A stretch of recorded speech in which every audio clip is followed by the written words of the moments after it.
After 4 rounds of the match between Kasparov and Deep Blue in 1996, the match was tied at 2 games all, and Kasparov was certainly showing the machine much more respect than he did before the start of the match. So game 5, Deep Blue with the white pieces, and Kasparov plays the Petrov. So he's learned that it pays off to go into quieter positions, and he's certainly slightly fearful of positions where there's an enormous amount of calculation, where he thinks Deep Blue has certainly improved.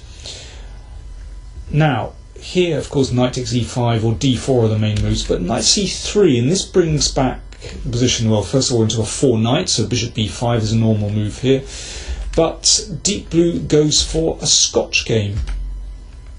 Now this is an ancient variation. This used to be the old main line, and one still sees this, but frankly this is not at all dangerous for black. And the basic reason is that black has control of the centre with these pawns. Now white has some activity with his pieces, but this can be neutralised very easily, and this is a positional advantage, there's no doubt about it, as we're going to see in this game. If you control the centre, you control the board.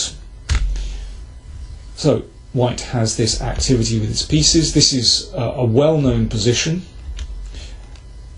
I should say that the Deep Blue team had a Grandmaster advisor, Joel Benjamin, US champion, former US champion, but he'd only been working with the Deep Blue team for 2 months, so he hadn't had a huge amount of time to prepare openings, but also they were wary of Kasparov's fantastic opening preparation, so we're basically just getting positions on the board rather than trying to get some kind of advantage out of the opening. But here it's clear that black stands very comfortably. The trade of bishops will give black a little bit more room and can then look to develop this piece. So let's have a look. We'll get to the crunch moments in the game in a second. Bishop g4 is a good move by Kasparov, because now if knight takes c6, then black wins a piece, queen is hit, and the knight. So the queen nudges to the side, black exchanges, and after that trade of bishops, then black has more freedom here, and queen b6 is an excellent move. I mean, this is the other reason why this pawn centre is pleasant for black. There's no pawn on the b file, so there's potentially a little bit of pressure here, which is very pleasant. Queen stands on a lovely square, looking down the b file and looking at the knight. c4, well, this looks like a reasonable move to try and isolate a pawn. Obviously black doesn't want to take, to leave him with an isolated pawn on c6. I mean, maybe white is just slightly worse here anyway. I think there is a slight problem with this move, that this knight is going to lack support, as we'll see. Kasparov was tempted by queen takes b2 here, but actually white is fine. Computers don't give away pawns for nothing, and Kasparov could see that actually white was completely okay in this position. After this, well, material is level now, and if knight takes, then simply queen g4, and white is comfortable. So Kasparov kind of compromised here, but it's a good move. He just dropped the bishop back, so avoiding any difficulties with a hanging bishop. So after this exchange on d5, it looks as though white has achieved quite a comfortable position with this, looks like a nice blockader of the pawn on d5. But there is a problem here. That knight is under fire from the queen. If we could protect that knight with a pawn, it would be a different story, but it means that knight is a little bit insecure. Let's see how this plays out. queen back to d2. Clearly that can't be captured because of a discovered check. And now excellent move from Kasparov, knight e4, attacking the queen. The queen has to keep protecting the knight indirectly, but well, it can't move away here. You know, queen in this case, queen d1, queen takes knight is winning a piece. So white has to exchange off. And now we can see that majority of pawns in the centre has been converted by Kasparov into a majority of pawns on the king side, 4 against 3. But potentially that's quite a potent majority if this e-pawn can be supported by the f-pawn. That's very well known, this pawn duo rolling down the board. Also, we now have a bishop against a knight for black, and black's pieces look very well placed. Black is certainly more active than white. You could talk about a queenside pawn majority for white, but actually it has no bearing on this position at all. If it were a king and pawn endgame, that would be a different story, but we're a million miles away from that. Black is better here, there's no doubt about it. Kasparov played an excellent move, putting pressure on this knight, which is now somewhat exposed after the capture on e4. Now something bizarre happened. Kasparov could see that he was slightly better, and he offered the deep blue team a draw. I mean, this is incredible. To me, this shows a real lack of nerve.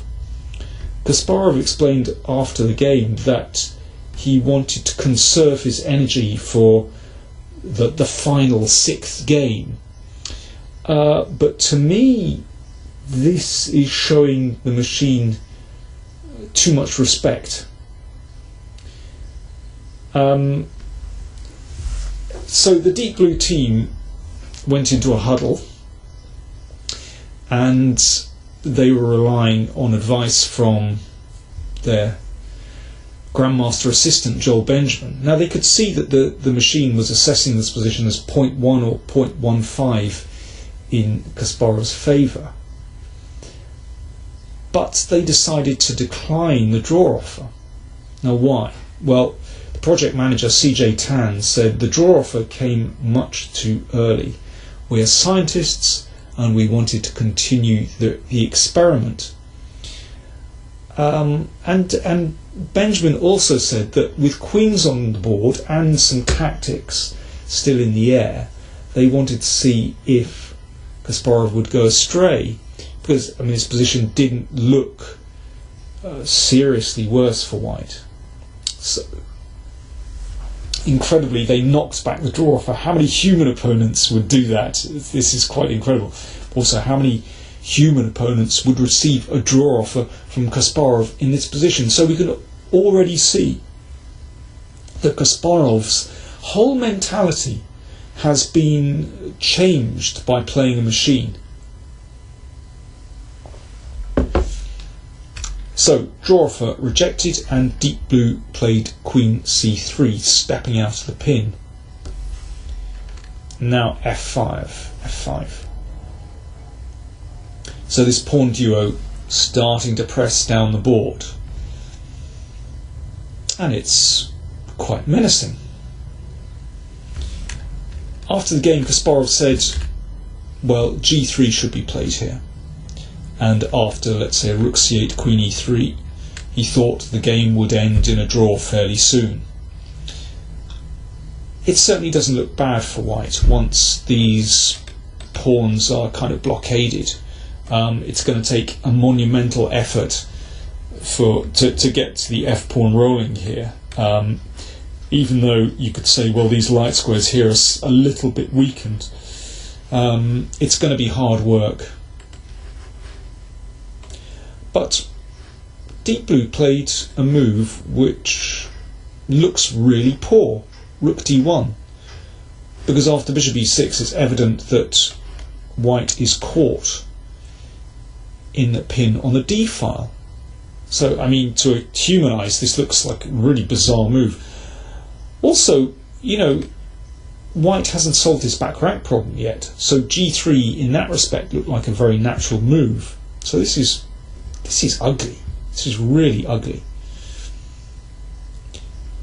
Now, here again, thinking of the back rank, maybe white should just play like this and put the king on h2. Still hasn't solved all the problems. This pawn duo looking quite nice, but maybe that's better. But here, queen shifted to e3, and you know, white is just kind of shuffling back and forth here. It's bizarre. Without any clear plan. Bishop drop back. Good move. Sometimes that bishop can pop out here. Still a pin on the d file.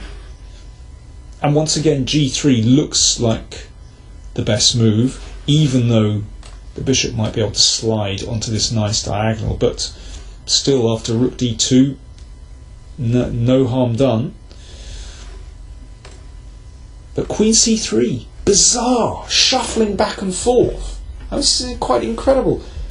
And Kasparov just played f4. I mean, he was so surprised by this turn of events. Rook d2. So the rook is now protected, but queen f6. Now, knowing the course of the game, then one could say that perhaps knight e2 is a better move here. So white isn't losing material. Let's see what would happen. Kasparov could exchange here on d2 and then play queen a1 check. So knight c1. Now white isn't dropping any pawns, but after f3 black certainly has a big initiative. So we're just hemming in the king, looking to create a weakness.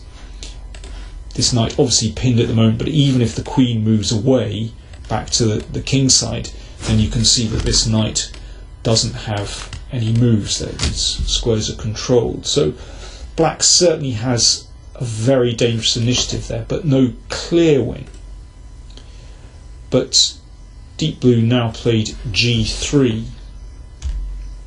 Rook d5, excellent move. So knight e2 no longer possible, because black in this case is simply winning a rook.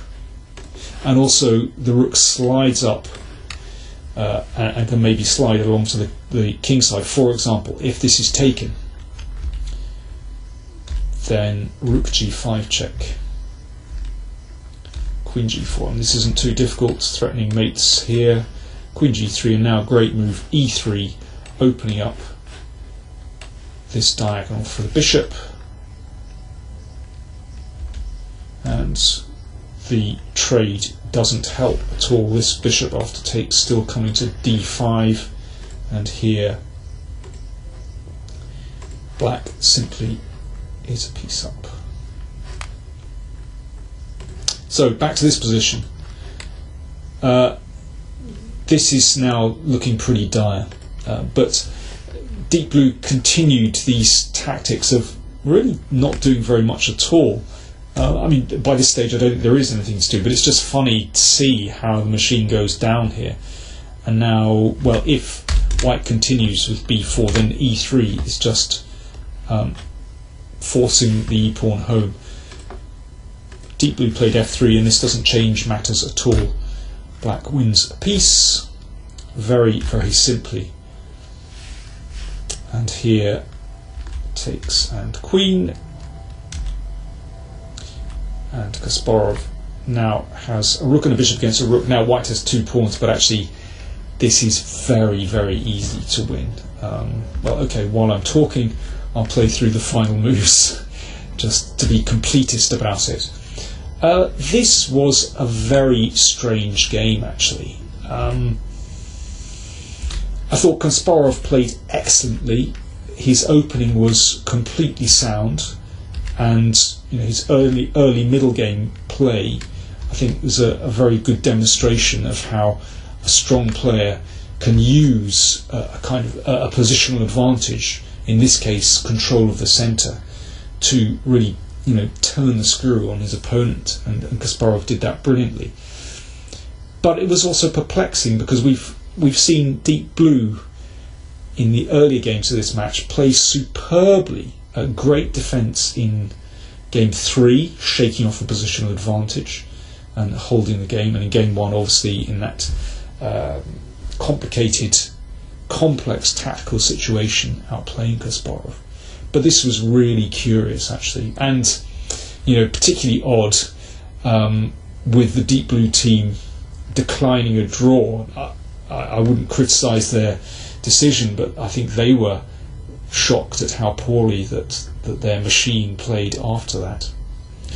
So after 5 games, Kasparov was 1-up with just 1 game to play.